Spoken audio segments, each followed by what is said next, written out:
Hello everyone, నేను doctor Tejaswini Thumma, consultant medical gastroenterologist from Suncare clinics Hyderabad. ఈరోజు మనం సిరోసిస్ ఆఫ్ లివర్ అంటే లివర్ మొత్తం డ్యామేజ్ అయ్యి ఎండ్ స్టేజ్ లివర్ డిసీజ్లో ఉన్న పేషెంట్స్ ఎటువంటి న్యూట్రిషన్ తీసుకోవాలి, ఎటువంటి ఫుడ్ తీసుకోవాలి అన్న దాని గురించి తెలుసుకుందాం. వీడియో స్టార్ట్ చేసే ముందు ఇప్పుడు నేను చెప్పే guidelines only cirrhosis of liver ఉన్న పేషెంట్స్కి మాత్రమే. నార్మల్గా viral hepatitis, jaundice, fatty liver ఉన్న పేషెంట్స్కి ఇవి అప్లికేబుల్ కాదు. So okay, cirrhosis of liver ఉన్న వాళ్ళకి ఎందుకు న్యూట్రిషన్ ఇంత ఇంపార్టెంట్? న్యూట్రిషన్ తక్కువ ఉన్నప్పుడు మనం malnourishment or undernourishment అంటాము. ఇలా అండర్ నరిష్మెంట్ ఉండడం వల్ల వాళ్ళలో protein loss, muscle loss, fat loss అవుతుంది. దానివల్ల ఏమవుతుంది, బక్కగా అవుతారు మహా అంటే అని అనుకుంటారు, కానీ కాదు. ఎప్పుడైతే మన న్యూట్రిషన్ సరిగా లేకపోతే మనకి మజిల్ లాస్, ఫ్యాట్ లాస్ అవుతే ఇన్ఫెక్షన్స్ ఎక్కువగా వచ్చే ఛాన్సెస్ ఉంటాయి. నెక్స్ట్ దీనివల్ల సిరోసిస్గా ఉండే కాంప్లికేషన్స్ కూడా ఎక్కువ అయ్యే ఛాన్సెస్ ఉంటాయి. అప్పుడు వీళ్ళలో ఈ ఇన్ఫెక్షన్స్ ఉన్న ట్రీట్మెంట్ ఇచ్చినా కానీ రెస్పాండ్ అయ్యే రేట్ తక్కువ ఉంటుంది. వాళ్ళలో ప్రోగ్నోసిస్ కూడా పూర్గా ఉంటుంది. సో సిరోసిస్ పేషెంట్స్కి న్యూట్రిషన్ మెయింటైన్ చేయడం కూడా very very important along with the treatment. So ఒక నార్మల్ పేషెంట్కి, సిరోసిస్ పేషెంట్కి మెటబాలిజంలో ఏమన్నా డిఫరెన్స్ ఉంటుందా? ఎస్, డిఫరెన్స్ ఉంటుంది. సిరోసిస్ ఉన్న పేషెంట్ వాళ్ళకి యాక్సలరేటెడ్ స్టార్వేషన్ స్టేజ్లోకి వెళ్ళిపోతారు. అంటే ఏంటి? స్టార్వేషన్ అంటే మనం ఫాస్టింగ్ స్టేజ్లో ఉన్నాం. ఇప్పుడు నార్మల్గా ఉన్న పర్సన్ ఫాస్టింగ్ చేస్తే ఫస్ట్ లివర్లో ఉండే గ్లూకోజ్ యూటిలైజ్ అవుతుంది. ఆ తర్వాత మన బాడీలోని ఫ్యాట్ని, ఆ తర్వాత మన బాడీలో ఉన్న ప్రోటీన్ని యూటిలైజ్ చేసుకొని ఎనర్జీ తీసుకుంటుంది. ఇది నార్మల్ ప్రాసెస్. దీనికి మనకి ఒక 3 to 6 days టైం పడుతుంది. కానీ సిరోసిస్ ఉన్న వాళ్ళ పేషెంట్స్లో యాక్సలరేటెడ్ అంటే ఫాస్ట్గా అవుతుంది. ఎందుకు? వీళ్ళలో లివర్ అనేది టోటల్గా డ్యామేజ్ అవుతుంది. ఈ లివర్ అనేది ఎందుకు ఇంపార్టెంట్ అంటే, ఇప్పుడు మనం ఫుడ్ తింటాం. ఫుడ్ తిన్న వెంటనే గ్లూకోజ్ అనేది బ్లడ్లోకి వెళ్తుంది. ఆ గ్లూకోజ్ మిగిలిన ఆర్గాన్స్ అన్నీ వాడుకొని ఎనర్జీని వాడుకుంటాయి. మరి మనం ఫుడ్ తినడానికి, ఇంకోసారి ఫుడ్ తినడానికి ఆల్మోస్ట్ 5 to 6 hours గ్యాప్ ఉంటుంది. మరి ఈ గ్యాప్లో ఈ ఆర్గాన్స్కి గ్లూకోజ్ ఎక్కడి నుంచి వస్తుంది?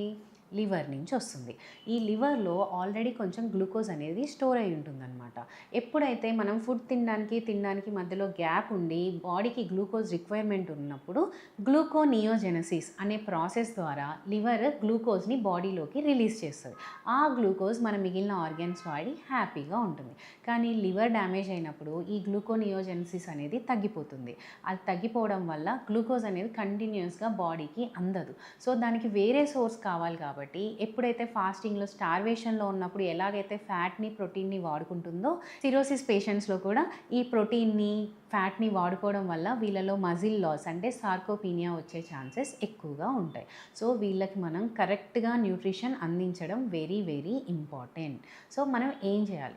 నార్మల్గా అందరికీ 3 times తినమని చెప్తాం. కానీ లివర్ డిసీజ్ ఉన్న పేషెంట్, ఎస్పెషల్లీ సిరోసిస్ పేషెంట్ ఫ్రీక్వెంట్గా స్మాల్ మీల్స్ తీసుకోవాలి. అంటే 3 times మేజర్ మీల్స్ మనకి బ్రేక్ఫాస్ట్, లంచ్, డిన్నర్ అయ్యాక కూడా 3 snacks అంటే మిడ్ మార్నింగ్ లంచ్కి, బ్రేక్ఫాస్ట్కి మధ్యలో ఒక స్నాక్, లంచ్కి, డిన్నర్కి మధ్యలో ఒక స్నాక్, డిన్నర్ తర్వాత కూడా ఒక స్నాక్ ఇవ్వాలి. ఈ లేట్ డిన్నర్ అంటే late evening or late night snack ఏదైతే ఉంటుందో అది వెరీ వెరీ ఇంపార్టెంట్. ఎందుకంటే డిన్నర్ తర్వాత మళ్ళీ బ్రేక్ఫాస్ట్కి మనకి ఫాస్టింగ్ పీరియడ్ ఎక్కువ ఉంటుంది. ఈ ఫాస్టింగ్ పీరియడ్లో మనల్ని ఎనర్జీ లాస్ నుంచి కాపాడేది ఈ late evening snack or late after dinner snack. So ఈ after dinner snack is very important. యూజువల్గా ఇది కొంచెం కార్బోహైడ్రేట్ అండ్ ప్రోటీన్ రిచ్గా తీసుకుంటే వీళ్ళలో మాల్ నరిష్మెంట్ అనేది కొంచెం తగ్గే ఛాన్సెస్ ఉంటాయి. నెక్స్ట్, ఎంత ఎనర్జీ రిక్వైర్మెంట్ పడుతుంది వీళ్ళకి? డైలీ వీళ్ళకి 35 kcal/kg బాడీ వెయిట్ అందించాలి. అలాగే ప్రోటీన్ విషయానికి వస్తే వీళ్ళలో 1.2 to 1.5 gram of protein per kg body weight per day ఇవ్వాలి. సో యూజువల్గా చాలామంది ఏమనుకుంటారంటే లివర్ డిసీజ్ ఉన్న వాళ్ళకి ఎగ్స్ పెట్టొద్దు, నాన్ వెజ్ పెట్టొద్దు, ప్రోటీన్స్ పెట్టొద్దు ఇలా అనుకుంటారు. కాదు, వీళ్ళలో ఎక్కువగా ప్రోటీన్ ఇవ్వాలి.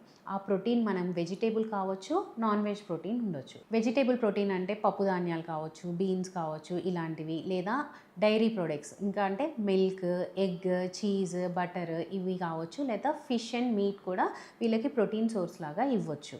కానీ ఒకవేళ ఈ సిరోసిస్ పేషెంట్స్లో హెపాటిక్ ఎన్సెఫలోపతి అంటే బ్రెయిన్కి జాండీస్ ఎక్కడం అంటారు కదా, అలాంటి కండిషన్ వస్తే మాత్రం యానిమల్ ప్రోటీన్ని అవాయిడ్ చేయమని అంటాం. ఎందుకు అనంటే వీళ్ళలో యానిమల్ ప్రోటీన్ని టాలరేట్ చేసే కెపాసిటీ తగ్గుతుంది. ప్రోటీన్ అనేది మన బాడీలో బ్రేక్ డౌన్ అయిపోయి యూరియా, అమోనియాగా కన్వర్ట్ అవుతుంది.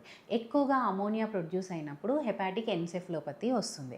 సో ఇది యానిమల్ ప్రోటీన్తో ఎక్కువగా జరుగుతుంది కాబట్టి ఎన్సెఫలోపతి ఆల్రెడీ వచ్చిన పేషెంట్స్ కానీ లేదా ఎన్సెఫలోపతితో సఫర్ అయ్యే పేషెంట్స్కి కానీ యానిమల్ ప్రోటీన్ అనేది ఆపేసేయండి అని చెప్తాం. సో ఒకవేళ మీకు ఇది ఉందా లేదా అన్న డౌట్స్ ఇవన్నీ ఉంటే మాత్రం ఎక్కువగా వెజిటేబుల్ ప్రోటీన్, డైరీ ప్రొడక్ట్స్తో ప్రోటీన్ని రీప్లేస్ చేసుకోండి. మటన్, చికెన్ ఇలాంటివి అవాయిడ్ చేసుకోండి. ఎందుకంటే డైజెషన్ ప్రాసెస్ కూడా లివర్ సరిగా పనిచేయనప్పుడు సరిగా అవ్వదు కాబట్టి యూజువల్ మటన్, రెడ్ మీట్ ఇవైతే అవాయిడ్ చేయమంటాం. ఒకవేళ నాన్ వెజ్ తినాలి అని అనుకున్నా కానీ ఎగ్స్, ఫిష్ తీసుకోండి. చికెన్ మంత్లీ వన్స్ అలా తీసుకోవచ్చు. కానీ మళ్ళీ చెప్తున్నా, ఎన్సెఫలోపతి కానీ ఇలాంటివి ఉంటే మాత్రం యానిమల్ ప్రోటీన్ మాత్రం మొత్తం అవాయిడ్ చేయాలి. Next when it comes to fats అనేవి డైజెషన్ వెరీ లేట్ అవుతుంది కాబట్టి లివర్ మీద కొంచెం ఎక్కువ ఎఫెక్ట్ పడే ఛాన్సెస్ ఉంటాయి కాబట్టి ఆయిల్ కొంచెం తగ్గించి తినండి. మొత్తం బంద్ చేసుకోవాల్సిన అవసరం లేదు. ఎక్కువగా వెజిటేబుల్ ఆయిల్స్, నట్స్, సీడ్ ఆయిల్స్కి ఎక్కువ ప్రిఫరెన్స్ ఇవ్వండి. నెక్స్ట్ కార్బోహైడ్రేట్స్లో కాంప్లెక్స్ కార్బోహైడ్రేట్స్ తీసుకోవడానికి ఎక్కువ ప్రిఫరెన్స్ ఇవ్వండి. Simple carbohydrates, sugars, cool drinks ఇలాంటివి మాత్రం ఏవి తీసుకోవద్దు. దాన్ని ఎంత తగ్గిస్తే అంత మంచిది. ఫ్రూట్స్, వెజిటేబుల్స్, హోల్ గ్రెయిన్స్ ఇలాంటివి ఎక్కువగా తీసుకోండి. సో 50-60% మనం తినే ఫుడ్లో కార్బోహైడ్రేట్స్ నుంచే మీ ఎనర్జీ అనేది వచ్చేటట్లు చూసుకోండి. అదే కాకుండా మీ లేట్ ఈవినింగ్ స్నాక్ ఇందాక చెప్పినట్లు అది కొంచెం carbohydrate rich and protein rich ఉండేటట్లు చూసుకోండి. యూజువల్గా మేము ప్రోటీన్ పౌడర్స్ ఇవి సజెస్ట్ చేస్తాం కదా, ఆ protein powder with milk or water late evening తీసుకోవడానికి ట్రై చేయండి. So next most important question, salt. అసలు నేను సాల్ట్ తినొచ్చా లేదా? ఇది అందరికీ ఈక్వల్గా అప్లికబుల్ కాదు. యూజువల్గా సిరోసిస్ ఉన్న పేషెంట్లో ఎసైటిస్ కానీ, పీడల ఎడిమా కానీ అంటే బాడీలో వాటర్ అనేది స్టోర్ అవ్వడం మొదలవుతాయి కనుక మీరు సాల్ట్ అనేది రిస్ట్రిక్ట్ చేసుకోవాలి. సాల్ట్ మొత్తం ఆపేసేయమని మేము చెప్తాం. మీకు డైలీలో ఎలో చేసే salt only 5 grams of salt, అంటే ఒక చిన్న టీ స్పూన్ సాల్ట్ అంతే. రోజు మొత్తంలో అంతకు మించి సాల్ట్ తినకూడదు. అంతకన్నా ఎక్కువ సాల్ట్ తీసుకుంటే బాడీలో వాటర్ పెరగడం, ఎసైటిస్, పీడల ఎడిమా పెరిగే ఛాన్సెస్ ఎక్కువగా ఉంటాయి. అండ్ సాల్ట్ ఎక్కువగా ఉండే ఫుడ్స్ ఏవి తినొద్దు. పచ్చళ్ళు, ప్యాకేజ్డ్ ఫుడ్స్, పాపడాలు ఇలాంటివి ఏవి తినొద్దు. మరి సాల్ట్ లేకపోతే ఎలాగా? ఫుడ్ టేస్టే అనిపించదు, అసలు తినబుద్ధి కాదు. అప్పుడు వాళ్ళు నార్మల్గా తినే ఫుడ్ కన్నా ఇంకా తక్కువ తినడం వల్ల వాళ్ళలో ఎనర్జీ రిక్వైర్మెంట్ అనేది తగ్గుతుంది. సో ఒకవేళ మీరు సాల్ట్ కనుక మొత్తం రిస్ట్రిక్ట్ చేసుకోవాల్సి వస్తే అదర్ స్పైసెస్ మీరు యాడ్ చేసుకోవచ్చు. అంటే లెమన్ జ్యూస్ పిండుకోవడం కానీ, మిరియాల పొడి వాడడం కానీ, కొంచెం కారం ఎక్కువ వేసుకోవడం కానీ ఇలాంటివి ఏమన్నా చేసి మీ ఫుడ్ని కొంచెం టేస్టీగా చేసుకోండి. బట్ అంతేగాని సాల్ట్ మాత్రం ఖచ్చితంగా రెస్ట్రిక్ట్ చేయాల్సిందే. నెక్స్ట్ వాటర్ ఎంత తీసుకోవాలా వద్దా? యూజువల్గా నార్మల్గా 2 to 3 లీటర్స్ నార్మల్ పర్సన్కి చెప్తాం కదా, మీరు కూడా 2 to 3 లీటర్స్ వాటర్ తీసుకోవచ్చు. బట్ ఎక్సెప్షన్ ఏంటి అంటే మీకు మళ్ళీ సేమ్ ఎసైటిస్ కానీ, పీడల ఎడిమా కానీ ఉంటే డాక్టర్స్ మీకు ఫ్లూయిడ్ రిస్ట్రిక్షన్ చెప్తారు. ఆ ఫ్లూయిడ్ రిస్ట్రిక్షన్లో 1.5 లీటర్ వాటర్ కన్నా డైలీ ఎక్కువ తీసుకోవద్దు. సో మీ బాడీలో ఆల్రెడీ వాటర్ అనేది స్టోర్ అవ్వడం మొదలవుతుంటే మీరు సాల్ట్ రిస్ట్రిక్షన్, ఫ్లూయిడ్ రిస్ట్రిక్షన్ రెండూ చేసుకోవాల్సి వస్తుంది. Last and most important, alcohol. Zero tolerance for alcohol zero అంటే జీరో అంతే. ఇంకా అసలు ఆల్కహాల్ తీసుకునే ప్రసక్తే లేదు.